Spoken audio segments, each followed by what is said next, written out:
My wife was my partner in everything, my other half in building our empire. That's why my blood ran cold when I discovered she was sleeping with my biggest business rival. Their plan was to systematically bleed my company dry, leave me bankrupt, and run away together. They thought I was a heartbroken fool. They didn't know I was about to use their affair to orchestrate a revenge so perfect it would cost them their freedom and their fortune. 6 months ago, life was perfect. The software company I had built from the ground up, Innovate Dynamics, was thriving. We were industry leaders, celebrated for our agility and forward-thinking approach. And by my side, both in life and in business, was Elena. I met her when she was a brilliant financial analyst. I fell for her sharp mind and her ambition. When I proposed, making her CFO felt like the most natural thing in the world. We were a power couple, the envy of our circle, building an empire together. My trust in her was absolute, both personally and professionally. She had full access to everything, from my heart to our company's most sensitive servers. The first tremor was almost imperceptible. Our biggest competitor, a corporate behemoth called Apex Solutions, suddenly started anticipating our every move. A key client we'd been courting for months inexplicably signed with them at the 11th hour, after they matched our confidential bid down to the last dollar. A week later, they launched a marketing campaign that was eerily similar to one we had just finalized in a closed-door executive meeting. I brought it up with Elena over dinner. "It's like they have a bug in our office," I said, swirling the wine in my glass. She'd reached across the table, her expression a mask of concern. "Mark, don't be paranoid. They're a big company. They have resources. We're just under a lot of pressure. We will get through this." Her reassurance was a soothing balm, and I let it go. After all, she was the logical one, the one who saw things in black and white. But then, things escalated. Elena started working later and later. Her phone was permanently attached to her hand, and she'd often leave the room to take calls. When I'd ask, she'd sigh and blame the mounting pressure from Apex. "I'm trying to find the financial leak, Mark," she'd say, her voice strained. "They're killing us, and I have to figure out how." The emotional distance between us grew, but I chalked it up to stress. I thought we were fighting the same war, just from different trenches. I was a fool. The final blow came with Project Chimera. It was our ace in the hole, a revolutionary piece of software that was years ahead of anything on the market.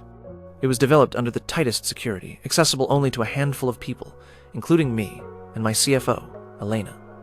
2 weeks before our scheduled launch, Apex Solutions announced their own version. It wasn't just similar, it was a carbon copy. Our stock plummeted. Our investors panicked. That was the day I called the emergency board meeting. The day my world ended, and a new, colder one began. After that disastrous meeting, I hired a discreet cybersecurity firm, bypassing our own IT department. I needed an outside perspective. I needed the unvarnished truth. They worked for 48 hours straight, tracing every digital footprint, every data transfer. The lead investigator called me at 3 a.m. His voice was grim. "Mr. Evans," he said, "the breach is internal. There's no sign of an external hack. The data was copied directly from a C-suite terminal and transferred out over a period of several months." He paused. "It all came from the CFO's workstation. The floor fell out from beneath me. For a moment, I couldn't breathe. It had to be a mistake. Someone must have framed her." I stumbled home, the investigator's report burning a hole in my briefcase. I found Elena in the living room, staring into the fireplace, a glass of brandy in her hand.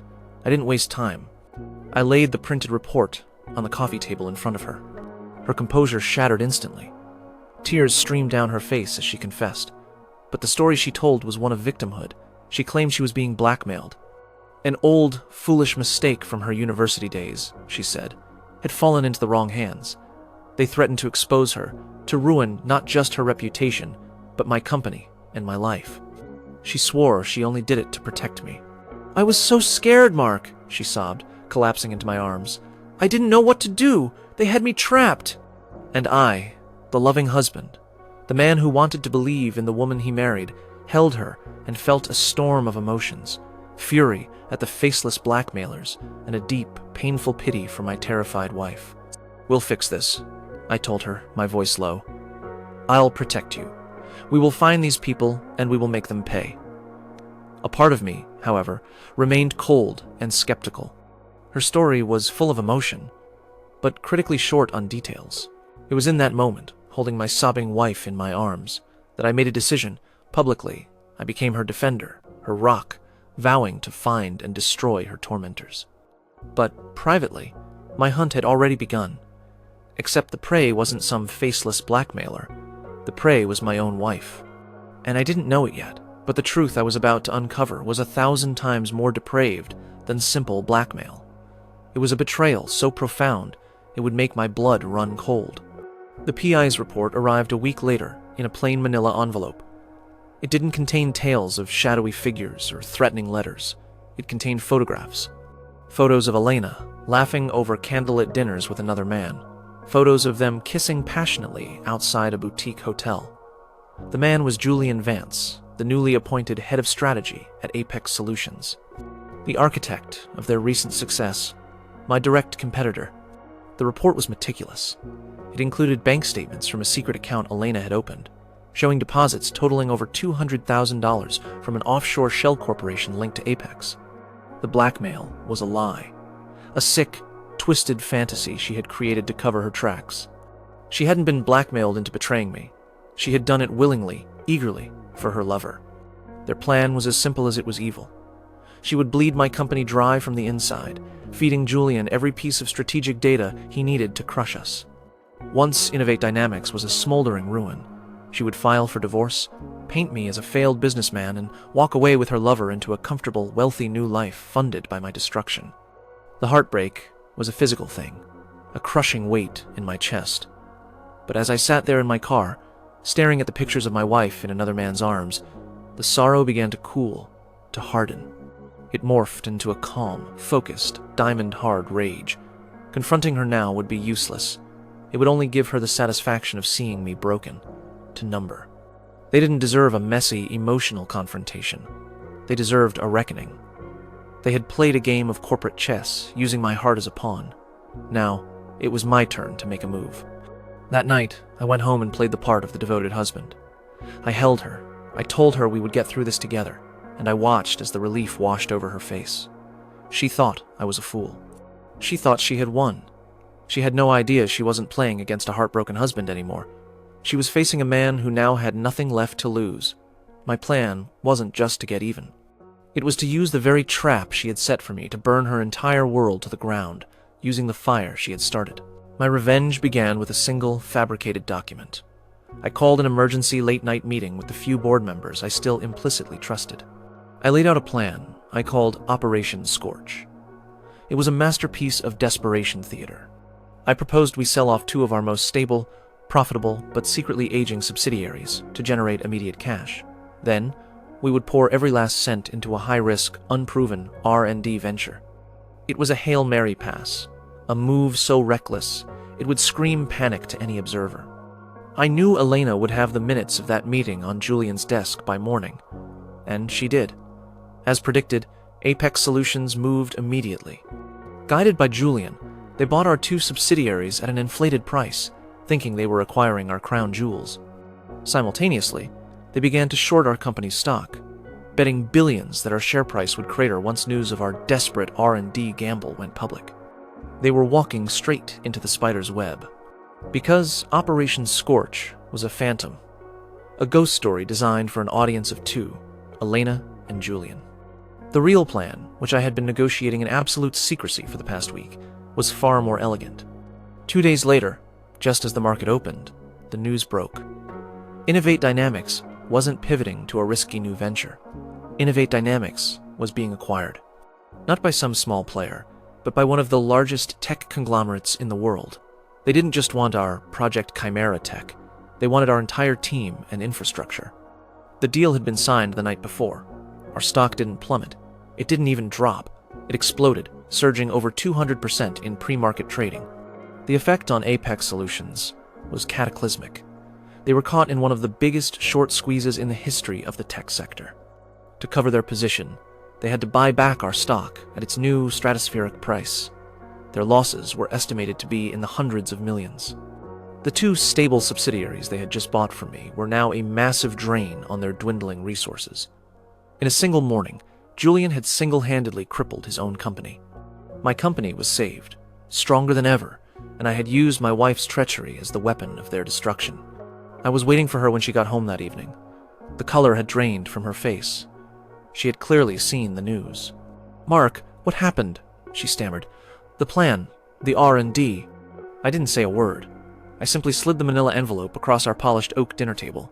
She opened it. Her hands trembled as she saw the photos of herself with Julian. Then the bank statements. "It was never about blackmail, was it, Elena?" I said, my voice devoid of all emotion. "It was about greed, about him." She crumpled, the desperate sobs beginning again, but this time they had no effect on me. She begged, she pleaded, she swore she still loved me, that Julian had manipulated her. It was all meaningless noise. "Your resignation is accepted, effective immediately," I said, standing up. "On the counter, you will find divorce papers. Your lawyer will be contacted in the morning." A second copy of this envelope has already been delivered to the board of our new parent company, along with a full report on the corporate espionage and fraud you committed. I suggest you find a very, very good criminal lawyer. I walked out of the room, and out of that house, without looking back. I didn't feel triumph, not yet. Just a vast, cold emptiness where my heart used to be. But I knew one thing for sure. Justice was coming for them both. So, before we get to the update, it's time for the final verdict. Based on everything you've heard so far, who was in the wrong here? Cast your vote in the comments. Now, let's see what happened next. The fallout was swift and severe, even more so than I had anticipated. The new parent company took the evidence of corporate espionage very seriously. They initiated legal proceedings against both Elena and Apex Solutions. Elena was charged with multiple counts of wire fraud, conspiracy, and economic espionage. Faced with a mountain of undeniable evidence, her high-priced lawyers advised her to take a plea deal. She was sentenced to 4 years in a federal minimum security prison. She lost her professional licenses and was ordered to pay significant financial restitution, liquidating every asset she had hidden away. I heard through the grapevine that she served just under 3 years before being released on parole. I have not seen or spoken to her since the day I left our house. Julian Vance was fired from Apex Solutions in disgrace. The board made him the public scapegoat for the company's monumental financial losses. He faced his own civil lawsuits from Apex, who sued him to recoup some of their damages. His career in the tech industry was over. The last I heard, he was selling luxury cars in a different state, a spectacular fall from grace. Apex Solutions itself never fully recovered. They were forced to sell off major divisions, including the 2 they had bought from me, at a huge loss. They are a shadow of their former selves. As for me, the acquisition was incredibly successful. I was given a senior executive position in the new, larger company and a significant stake. The money was life-changing. But more importantly, I had the satisfaction of knowing I had not only saved my company, but had built it into something even stronger. The emotional recovery was slower. It took years to process the depth of the betrayal and learn to trust again. But I did. I eventually met someone new, someone outside of the corporate world, and we built a life based on honesty and genuine affection. Sometimes, when a deal closes or my team achieves a major success, I think back on that time. I don't feel anger anymore, just a quiet sense of resolve. They tried to destroy me, but in the end, they only succeeded in destroying themselves. And I learned the hardest lesson of all. Sometimes, the most satisfying revenge is simply to survive, thrive, and build a better life on the ashes of the one that was burned down.